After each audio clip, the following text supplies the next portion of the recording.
안녕하세요. 오늘 깊이 파고들어 볼 내용은 요한일서의 한 구절인데요. 마지막 때, 적그리스도 같은 듣기만 해도 뭔가 좀 긴장되는 단어들이 나오는 부분이에요. 이걸 보면서 당시 초대교회 성도들은 도대체 어떤 상황이었길래 사도 요한이 이렇게까지 강한 표현을 썼을까 궁금해지더라고요. 네, 오늘 우리가 들여다볼 내용은요, 단순히 무서운 예언이라기보다는 아주 절박한 상황에 놓인 사람들에게 보내는 따뜻한 위로와 단단한 권면의 메시지라고 생각하시면 좋아요. 함께 신앙생활하던 사람들이 갑자기 이상한 주장을 하면서 교회를 떠나버린 거죠. 그 때문에 남은 사람들이 엄청난 상처와 혼란에 빠졌을 때 요한이 편지를 쓴 거예요. 핵심은 쏟아지는 거짓 정보 속에서 어떻게 진짜를 붙들고 서 있을 것인가 하는 문제입니다. 그러니까 종말론적인 공포를 주려는 게 아니라 오히려 그렇죠. 오히려 혼란에 빠진 사람들을 이렇게 붙잡아 주려고. 붙잡아 주려는 목적이었군요. 좋습니다. 그럼 그 상황부터 좀 더 자세히 들여다볼까요? 요한이 편지를 받는 사람들을 어린이 여러분이라고 부르는데 이게 되게 다정하게 들려요. 자료를 보니까 할바니가 다 큰 손주 보고 아이고 내 새끼 하는 그런 느낌의 애정어린 표현이라고 하더라고요. 왜 이 사람들에게 그런 따뜻한 위로가 필요했던 걸까요? 방금 말씀하신 것처럼 공동체에 큰 상처가 있었기 때문이에요.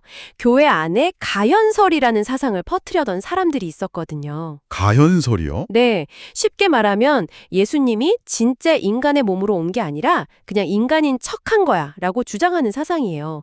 이 사람들이 어느 날 교회를 떠나버리면서 남은 사람들은 그야말로 멘붕에 빠진 거죠. 비록 그들의 주장에 넘어가진 않았지만 우리가 뭘 잘못했나? 혹시 저 사람들 말이 맞는 거 아닐까? 하는 의심과 불안감이 독처럼 퍼지고 있었어요. 정말 친했던 친구나 가족 같던 사람이 갑자기 돌아서서 너희가 믿는 거 다 틀렸어 라고 말하는 상황을 상상하니까 와, 정말 끔찍하네요. 바로 그런 배경에서 마지막 때와 적그리스도라는 말이 나오는 거군요. 저는 적그리스도라고 하면 영화에서처럼 무슨 뿔 달린 악마나 미래에 나타날 특정 독재가 같은 걸 상상했거든요. 그런데 자료를 보니 그게 아니더라고요. 당시 요한이 말한 많은 적그리스도는 훨씬 더 현실적이고 가까운 위협이었던 거죠. 맞아요. 그게 정말 중요한 포인트예요. 요한은 먼 미래에 나타날 단 한 명의 악당을 말하는 게 아니에요. 오히려 그리스도를 대적하는 목적을 가진 사람들이 이미 많이 나타났다고 말하죠. 이미 나타났다. 네, 구체적으로는 방금 말한 그 가연설을 주장하다가 교회를 떠난 바로 그 사람들을 가리키는 거예요. 그리고 요한은 봐라, 이런 사람들이 나타난 것 자체가 지금이 마지막 때라는 증거다 라고 역으로 해석해줘요. 여기서 마지막 때도 세상의 끝, 종말의 날이라기보다는 예수님이 처음 오신 순간부터 다시 오실 때까지의 전체 시대를 의미하고요. 와, 관점의 전환이네요. 적그리스도가 나타나서 큰일 났다가 아니라 적그리스도가 나타난 걸 보니 우리가 지금 어느 시대에 살고 있는지 알겠다는 신호로 읽으라는 거군요. 그럼 그런 혼란 속에서 요한은 남은 사람들을 어떻게 위로하나요? 너희 탓이 아니야 라고 말해주는 것 같은데 이게 좀 날카롭게 들리기도 해요. 그들은 우리에게 속한 자들이 아니었다고요. 네, 그 말이 어떻게 들으면 좀 차갑고 배타적으로 느껴질 수도 있어요. 우리 편 아니면 다 적이다, 이런 식으로요. 네네. 하지만 당시 성도들의 감정을 생각해보면 이게 얼마나 큰 위로였을지 짐작할 수 있어요. 그들은 우리의 믿음에 문제가 있어서 저들이 떠났나? 하면서 엄청난 죄책감에 시달리고 있었거든요. 그럴 수 있겠네요. 그때 요한이 아주 단호하게 선을 그어주는 거예요. 아닙니다. 여러분 탓이 아닙니다. 그들이 떠난 건 처음부터 우리와 같은 믿음을 공유한 진짜 형제가 아니었기 때문입니다. 이건 이미 예견된 일이고 오히려 이걸 통해 진짜와 가짜가 드러난 것뿐이니 더 이상 자책하지 마십시오. 이건 사실 냉정한 분리가 아니라 상처받은 마음을 어루만지는 깊은 위로의 메시지였던 거죠. 그런 뉘앙스군요. 죄책감의 짐을 덜어주는 거였네요. 그렇게 먼저 상처를 보듬어준 다음에 이제 본격적으로 그들의 믿음을 다시 세워주는 단계로 넘어가는 것 같아요. 여러분은 진리를 알고 있습니다. 라고 확신을 심어주는데 그 근거로 거룩하신 분에게서 기름 부으심을 받았다는 말을 하거든요. 이 기름 부으심이라는 표현이 좀 막연하게 느껴져요. 어떤 특별한 영적 체험 같은 건가요? 그렇게 생각할 수 있죠. 뭔가 신비로운 느낌이 드니까요. 하지만 요한이 말하는 건 아주 구체적이고 명확한 사실이에요. 여기서 거룩한 자는 예수님을, 기름 부음은 성령을 받았다는 것을 의미해요. 성령을 받았다. 네. 이걸 쉽게 이해하려면 고린도전서 12장 3절에 보면 되는데요. 성령으로 아니하고는 누구든지 예수를 주시라 할 수 없느니라 라는 구절이 있어요. 네네. 즉 우리가 예수님은 나의 주님이십니다 라고 진심으로 고백할 수 있다면 그건 이미 우리 안에 성령님이 계시다는 가장 확실한 증거라는 거예요. 그렇다면 그 고백의 내용이 중요하겠네요. 적그리스도, 즉 가연서를 주장하던 사람들은 정확히 무엇을 부인했던 건가요? 예수님을 아예 안 믿은 건 아니잖아요. 맞아요. 그들도 예수님을 믿는다고는 했어요. 하지만 어떤 예수를 믿느냐가 달랐던 거죠. 그들은 영은 선하고 육체는 악하다는 이원론적인 생각을 가지고 있었기 때문에 거룩한 하나님의 아들이 어떻게 더러운 육신을 입고 이 땅에 올 수 있느냐고 생각했어요. 그래서 예수님이 진짜 인간으로 오신 게 아니라 그냥 그렇게 보였을 뿐이라고 주장한 거죠. 아, 척했다. 네.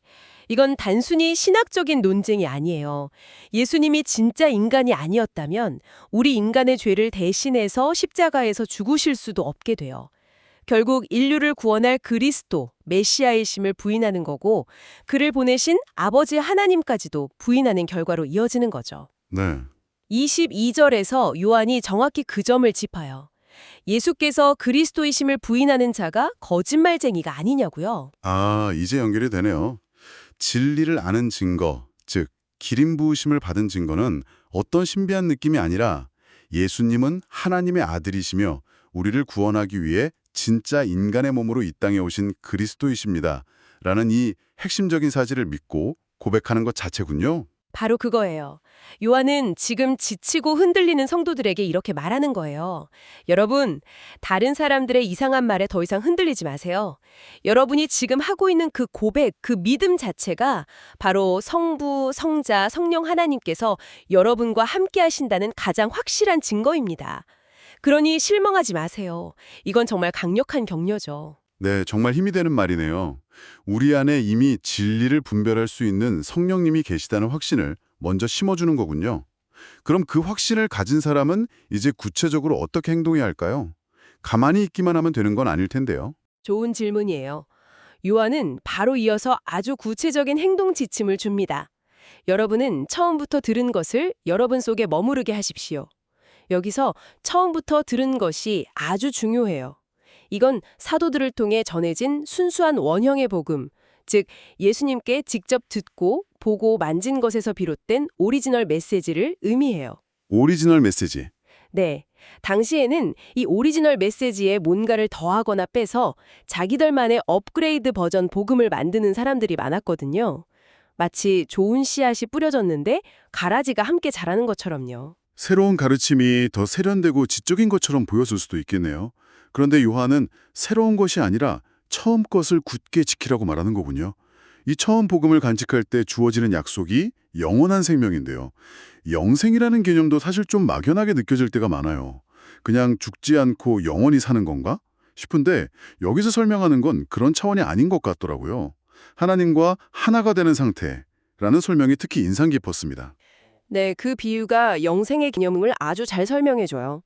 처음 들은 복음이 우리 안에 머물면 우리도 자연스럽게 아들이신 예수님 안에 그리고 아버지 하나님 안에 머물게 되는데 요한은 바로 이 관계의 상태가 영생이라고 말해요. 아, 관계의 상태? 네, 단순히 시간의 길이가 무한히 드러나는 게 아니라 하나님과의 관계의 깊이가 무한해지는 거죠. 자료에 나온 비유가 정말 와닿는데요.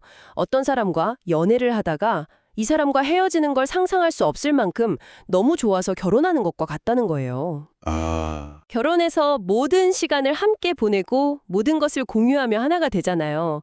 우리의 신앙도 하나님을 알아갈수록 그분이 점점 더 좋아져서 결국 그분과 완전히 하나 되어 영원히 함께하고 싶어지는 과정이라는 거죠. 그게 바로 영생의 본질이에요. 와, 영생이 기간이 아니라 관계의 문제라는 거군요. 그렇게 생각하니까 훨씬 풍성하게 다가오네요. 그런데 이 부분에서 제가 제일 이해하기 어려웠던 구절이 나와요. 27절에 아무에게서도 가르침을 받을 필요가 없다라는 부분인데요. 이건 진짜 오해하기 딱 좋은 말이잖아요. 그럼 뭐 성경 공부도 설교도 다 필요 없다는 뜻인가요? 나는 이미 성령님께 직접 배우니까 인간 스승은 필요 없어 라고 주장하는 근거가 될 수도 있을 것 같아요. 맞아요. 실제로 역사적으로 그렇게 오해해서 극단적인 주장을 한 사람들이 많았어요. 하지만 그건 문맥을 완전히 무시한 위험한 해석이죠. 요한이 지금 이 편지를 왜 쓰고 있나요? 그들을 가르치기 위해서 쓰고 있는 거잖아요. 그렇죠. 만약 모든 가르침이 필요 없다면 이 편지 자체도 쓸 필요가 없었겠죠. 여기서 아무에게서도 가르침을 받을 필요가 없다는 말의 진짜 의미는 여러분을 미혹하는 저 가연설론자나 영지주의자들의 새롭고 이상한 가르침은 더 이상 들을 필요가 없다는 뜻이에요. 아, 왜냐하면 여러분 안에 성령께서 이미 처음부터 들은 복음이 진리라고 증언하고 가르쳐주고 계시니까 다른데 기웃거리지 말라는 강력한 경고인 셈이죠. 그런 의미였군요. 이 부분을 설명하기 위해 자료에서 든 컴퓨터 비유를 보고 무릎을 탁 쳤어요. 이제야 이 구절이 확실하게 이해가 되더라고요. 이 비유를 좀 더 자세히 설명해 주실 수 있을까요? 네, 아주 기가 막힌 비유라고 생각해요. 이렇게 정리해 볼 수 있어요. 첫째, 우리가 받은 복음은 세상에서 가장 좋은 최신형 컴퓨터와 같아요. 모든 지혜와 지식의 보화가 다 담겨 있는 엄청난 성능의 컴퓨터를 예수님께 공짜로 선물 받은 거죠. 상상할 수 있는 최고의 사양을 갖춘 컴퓨터군요. 그렇죠. 그런데 둘째, 거짓 교사들은 사기꾼 컴퓨터 판매원 같은 거예요. 사기꾼 판매원. 네, 이 판매원이 우리에게 와서 이렇게 속삭이는 거죠. 고객님, 지금 받으신 그 컴퓨터, 그거 사실 별거 아니에요. 우리한테만 있는 특별한 비밀 프로그램, 그노시스, 즉 영적인 지식을 깔아야 진짜 성능이 나옵니다. 하면서 익숙해 보이지만 사실은 악성 코드, 트로이 목마가 심어진 구형 시스템을 비싸게 팔려고 하는 거예요. 듣고 보니 요즘 스미싱이나 보이스피싱 수법이랑 비슷하네요. 불안감을 조성해서 속이려는 거요? 정확해요. 그래서 셋째, 우리가 할 일은 스팸 광고를 차단하고 내 컴퓨터를 제대로 활용하는 거예요. 요한의 권면은 바로 이거예요. 그런 사기꾼들의 스팸 광고 같은 말은 들을 필요도 없습니다. 대신 여러분이 이미 선물 받은 그 복음이라는 컴퓨터를 켜서 그 안에 담긴 놀라운 기능과 보물들을 마음껏 연구하고 누리십시오. 라는 거죠. 네네. 아무에게서도 가르침을 받을 필요가 없다는 말은 바로 이 사기 판매원에게서 가르침을 받을 필요가 없다는 뜻이에요. 와, 비유를 들으니까 명확해지네요. 그렇다면 그리스도 안에 머무른다는 건 그냥 가만히 수동적으로 있는 상태가 아니라 내가 받은 이 복음 컴퓨터를 아주 적극적으로 켜고 탐구하고 활용하는 능동적인 행위를 의미하는 거군요. 바로 그겁니다. 그 최고 사양 컴퓨터를 그냥 가지고만 있으면서 넷플릭스나 보고 인터넷 서핑하는 정도로만 쓸 수도 있겠죠. 그렇죠. 하지만 그 안에 담긴 프로그램들을 깊이 연구해서 하나님을 더 깊이 알아가고 그분의 뜻을 이 땅에 이루는 멋진 도구로 사용할 수도 있어요. 이렇게 우리에게 주신 것을 진짜 보물로 여기고 깊이 파고들 때 다른 누가 와서 이 구형 폴더폰이 훨씬 좋아요 라고 유혹해도 흔들리지 않는 담대함을 갖게 되는 거죠. 그리고 그렇게 컴퓨터를 잘 활용하다 보면 자연스럽게 결과물이 나오겠네요. 멋진 영상이든 프로그램이든 글이든요. 맞습니다. 그게 바로 열매예요. 요한은 마지막에 의를 행하는 자마다 그에게서 난 줄을 알리라고 말해요. 우리가 복음 컴퓨터를 제대로 사용해서 하나님의 의로우심을 닮은 삶을 살아낼 때 그 삶의 결과물, 즉 의로운 열매를 보고 세상이 저 사람은 진짜 예수님 유저가 맞구나, 하나님에게서 난 사람이구나 하고 알게 될 거라는 말입니다. 오늘 이야기 정말 흥미롭네요. 정리를 좀 해보자면 초대교회는 외부의 핍박뿐만 아니라 내부에서 자라난 거짓 가르침이라는 아주 교묘한 위협에 직면해 있었군요. 이런 상황에서 사도 요한은 흔들리는 신자들에게 시선을 외부가 아닌 내부로 돌리라고 권면하는 것 같아요. 이미 여러분 안에 계신 성령님과 여러분이 처음부터 받은 그 순수한 복음에 집중하라고요. 특히 진리 안에 머무는 것이 수동적으로 무언가를 지키는 게 아니라 마치 선물 받은 최고의 컴퓨터를 매일 켜서 탐구하고 활용하는 아주 능동적이고 신나는 과정이라는 점이 정말 인상 깊게 다가옵니다. 오늘 이 이야기를 마무리하면서 이걸 듣고 계신 분들께 이런 질문을 한번 던져드리고 싶어요. 여러분이 선물로 받은 그 복음이라는 컴퓨터, 그 엄청난 자원을 사용해서 이번 주에 만들어낼 수 있는 구체적인 의의 열매는 무엇이 있을까요? 여러분이 하나님에게서 난 사람임을 보여줄 수 있는 아주 작은 행동 한 가지를 생각하고 실천해 보시면 어떨까 합니다.